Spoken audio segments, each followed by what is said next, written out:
যোৱা যি 16 তাৰিখ 16/2023 অসম চৰকাৰৰ এজন উপপৰিদৰ্শক আৰক্ষীৰ জুমনিৰ ৰাভাৰ যি এক অস্বাভাৱিক এটা এক্সিডেণ্টত মৃত্যুবৰণ কৰিলে। আজি 20 তাৰিখ মই ব্যক্তিকৰণত থাকিব পৰা নাছিলোঁ, সেইকাৰণে কথাখিনি ক'ব পৰা নাছিলোঁ। যাই নহওক, কালি তেওঁৰ পৰিয়ালবৰ্গৰ লগত এতিয়া ইণ্টাৰেকশ্যন কৰি দুটামান কথা কোৱাৰ পৰিৱেশ মই চিন্তা চৰ্চা তেখেতসকলক কৰিলোঁ। যে 16 তাৰিখে যিটো পৰিস্থিতিত জুমনি ৰাভা এক্সিডেণ্ট হ'ল আৰু এক্সিডেণ্ট হোৱাৰ পিছত গাড়ীখনৰ যিটো বিধ্বস্ত ৰূপ, পোষ্টমৰ্টেম ৰিপৰ্টত যিটো ৰিপৰ্ট আহিল, যিটো ৰিপৰ্ট মোৰ তাত আছে, যিটো ৰিপৰ্ট আহিল যে তেওঁৰ ব্ৰেইনৰ ব্লিডিং, পিছপিনৰ কামিহাৰৰ যিটো প্ৰক্ৰিয়া, আৰু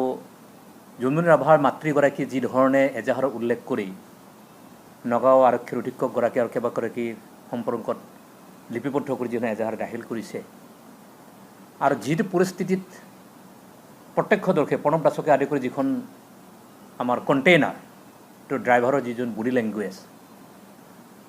আৰু যিদিনা ঘটনা সংঘটিত তাৰ ৰাতি মাজনিশা, গভীৰ মাজনিশা বিভিন্ন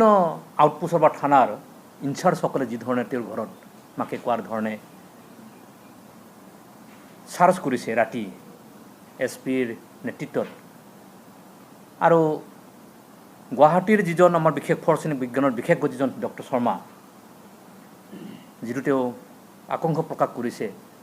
আৰু যিমান ততাতৈয়াকে পোষ্টমৰ্টেম ৰিপৰ্টটো কৰা হ'ল, গতিকে ইটোৰ লগত সিটো সম্পৰ্ক ক'ৰবাত সংগ্ৰহবিহীন হৈ গৈছে কাৰবাৰটো। আমি আটাইয়ে গম পাওঁ যে যিধৰণে গাড়ী বিধ্বস্ত হৈছে, মই এজন টেকনিকেলৰ মানুহ হিচাপে, যে তেওঁৰ দেহটো, তেওঁৰ অৱয়ৱটো চালে কোনেও ক'ব নোৱাৰে যে গাড়ীখনৰ সেই অৱস্থাটো হৈছে। গতিকে সন্মুখফালত কেৱল এটা মূৰত সামান্য আঘাতৰ বাহিৰে বেলেগ একো দেখিবলৈ পোৱা নাযায়। গতিকে ইয়াত ডাঙৰ এটা ঘনিষ্ঠ ৰহস্য ইয়াত লুকাই আছে। গতিকে অসম চৰকাৰে CIDক অৰ্পণ কৰিছে মুখ্যমন্ত্ৰী ডাঙৰীয়াই, মই সেইটোকো আদৰণি জনাম। কিন্তু যিহেতু পুলিচৰ ওপৰতে ইয়াত আঙুলিটো টোৱাইছে, গোটেই প্ৰক্ৰিয়া ঘটনাটো সংঘটিত হৈছে গোটেইবিলাকৰ ক্ষেত্ৰত, তো সেইকাৰণে এইটো CIDৰ দ্বাৰা গোটেই কৰাটো সম্ভৱ হ'বনে নহয়, কেতিয়াও সম্ভৱপৰ নহয়। আৰু যিহেতু ইয়াত দুইখন জিলাৰ SP-ৰ কথাখিনি আহি গৈছে, তাৰ প্ৰশাসনৰ পুলিচ বিভাগৰ মানুহবিলাক আহিছে, বিভিন্ন থানাৰ OC, ছাব ইন্সপেক্টৰ, বিভিন্ন ইন্সপেক্টৰবিলাকৰ কথাখিনি আহিছে, বিভিন্ন আউটপোষ্টৰ কাৰোবাৰবিলাক আহিছে, বিভিন্ন ধৰণৰ কোনে কি কৈছে সেইটো মই ক'বলৈ কোৱা নাই। কিন্তু যিখিনি ঘটনা পৰিঘটনা ঘটিছে, গতিকে ইয়াৰ একচুৱেল কাহিনীটো যদি ওলাই যাবলগীয়া হয়, তেতিয়াহ'লে ইয়াত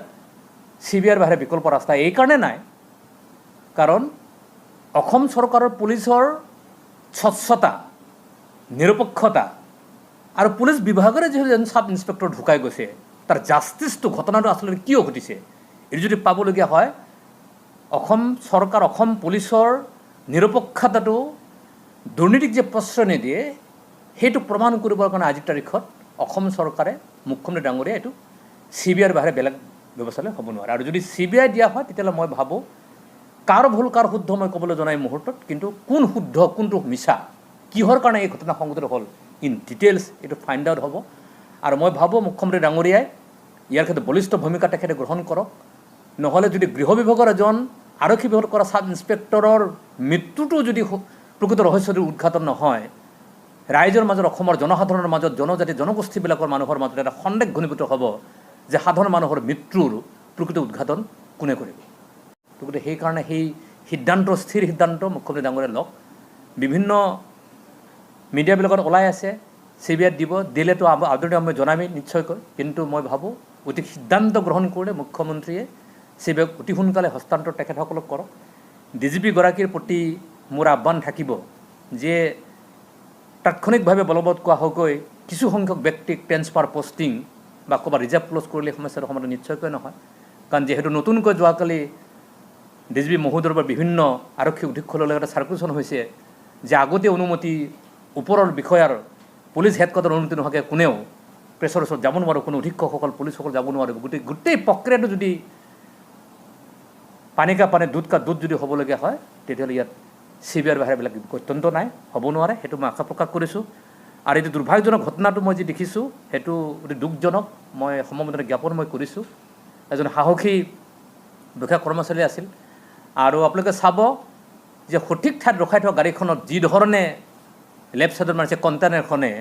ৰং ছাইডত আহি যি ধৰণৰ কাৰোবাৰখিনি কৰোৱা হৈছে গোটেইবিলাক ক্ষেত্ৰত আৰু যিখন গাড়ীৰ নাম্বাৰ দিয়া হৈছে সেই গাড়ীৰ নাম্বাৰটো যদি আমি ট্ৰু কালাৰত চাওঁ কাৰ নাম ওলায় আমি যদি চাওঁ গোটেইবিলাকৰ ক্ষেত্ৰত গতিকে যিজন ড্ৰাইভাৰ তেওঁ সোধপোছ কৰক কাৰোবাৰ যদি ডাউট আছে নাৰ্কো টেষ্ট কৰক গোটেইবিলাকৰ ক্ষেত্ৰত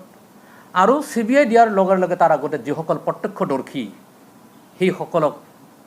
নিৰাপত্তাজনিত কাৰণত অলপ ছেফ পজিশ্যনত প্ৰশাসনে ৰাখি থ'লে মই ভাবোঁ চিবাৰ পৰিৱেশটো হ'ব ইয়াৰ ক্ষেত্ৰত মই মুখ্যমন্ত্ৰীৰ হস্তক্ষেপ মই দাবী কৰিছোঁ আৰু এটা justice for police justice for খিলঞ্জীয়া মানুহ জাষ্টিছ ফৰ গভৰ্ণমেণ্ট মই এইকাৰণে কথাখিনি কৈছোঁ আৰু সেইটো হ'লে গতিকে CBIক দিলে সকলোৰ কাৰণে জাষ্টিছটো হ'ব আৰু সেইটো মই ইয়াৰ যোগেৰে মই দাবী জনাইছোঁ মুখ্যমন্ত্ৰী ডাঙৰীয়াক আৰু আহ্বান মই জনাইছোঁ আৰু দেৰি কৰিব নালাগে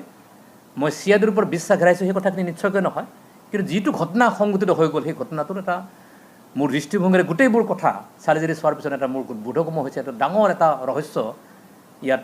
সোমাই পৰিছে আৰু সেই ৰহস্য উদ্ঘাটন কৰিব লাগিলে অসমৰ আটাইতকৈ যথোপযুক্ত আৰু উপযুক্ত সংস্থাটো অনুসন্ধান সংস্থাটো হৈছে CBI গতিকে তেওঁৰ দ্বাৰা এইটো যদি কৰে তেখেতসকলৰ দ্বাৰা যদি কৰে মই ভাবোঁ এইটো সুন্দৰ হ'ব আৰু পৰিয়ালটোৰ প্ৰতি জোনমণি ৰাভাৰ প্ৰতি অসমৰ ৰাইজৰ প্ৰতি এটা জাষ্টিছ হ'ব আৰু অসম চৰকাৰখনো যে ৰাইজৰ প্ৰতি প্ৰশাসন স্বচ্ছৰ নিকা প্ৰশাসন যে চলি আছে সেইটো ৰাইজৰ প্ৰতি আস্থা